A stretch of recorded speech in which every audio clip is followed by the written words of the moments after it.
যেখানে রয়েছে এটা হলো আমার মামার বাড়ির পুকুর। এখানে আমার বেশ শৈশব স্মৃতি আছে। এই কি বলে উপরে যাবে, থাকবে না? এটা হলো মামার বাড়ির পুকুর। ছোটবেলায় এখানে যাও যাও যাও ছোটবেলায় এখানে মানে হাজার হাজার ডুব দিয়ে গোসল করা। হ্যাঁ, এখানে একটা বাঁকা একটা খেজুর গাছ ছিল। আমার মামি আছে, ওখানে বলতে পারবে। এই খেজুর গাছটা বাঁকা একটা ছিল এটাতে, এবং গভীর পুকুর ছিল। তখন পুকুর ব্যবহার হতো। তুমি ভিডিওর দিকে তাকিয়ে থাকো, ঠিক থাকে কিনা। এই পুকুর খেজুর গাছে উঠে উঠে আমরা লাফ দিয়েছে, এবং কলার ভেলা ছিল, কলমিলতা ছিল, মাছের চাষ ছিল। আর চারদিকে এখনো বাঁশঝাড় দেখা যায়, তবে ঘর বাড়ি অনেক হয়েছে। জঙ্গল ছিল, এবং জঙ্গলের মধ্যে দিনে দুপুরে শিয়াল ছিল।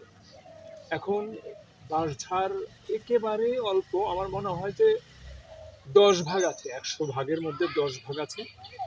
আর পুকুর এখন আর ওভাবে ব্যবহার হয় না। পুকুরে এখন পানি নেই, যেহেতু এখন চৈত্র মাস।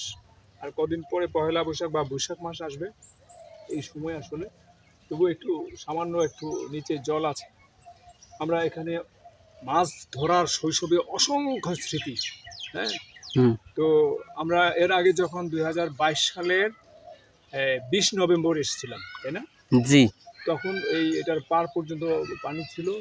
মাছের চাষ থাকার কারণে পানিটা ঘোলা দেখা গিয়েছিল। জি। আজকে পানি একেবারেই নিচে, তবু মাছের উকি দেখা যায়। তো আরেকটা কি পাখি যেন টুকটুক করে ডাকছে। এই হলো শৈশব স্মৃতি। আর এই পুকুরের সঙ্গে মাছ ধরা, পুকুরে খেলাধুলা করা, বল খেলা, অথবা এই ধরো পুকুরে লাফিয়ে পড়া। এই সময়ের সঙ্গে আমার মামাতো ভাই ছিল অনেক।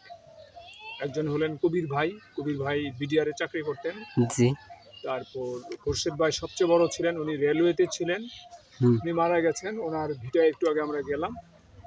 আর ছোট মামার ছেলে ছিল মিজান মারা গেছে। মিজানের ছোট ভাই সেনাবাহিনীতে চাকরি করে, কাউসার। জি। আর মেম্বার একজন মামা ছিলেন মতিউর রহমান, ওনার ছেলে ছিল দেলোয়ার, তার মোস্তাক, হারুন, আমির। তারপরে সিদ্দিকুর রহমান নামে একটা মামা ছিলেন, ওনার ছেলে ছিল ইকবাল। আরেক মামাতো ভাই ছিলেন জাকির। বিশাল একটা বাহিনী ছিল আমাদের। হ্যাঁ, জি। তো বাহিনীর মধ্যে আবার আমার বড় ভাইও ছিলেন, আলী আশরাফ। তো আমাদের প্রত্যেকের শৈশবের সঙ্গে এই পুকুরটা ওতপ্রোতভাবে জড়িত। কিন্তু এখন আগের যে ঐতিহ্যগুলো, এগুলো ক্রমাগত ধ্বংস হয়ে যাচ্ছে। এবং আমার নানি যখন বেঁচে ছিলেন, এখানে বিশাল বড় বড় আম গাছ ছিল, বটবৃক্ষের সমতুল্য আম গাছ।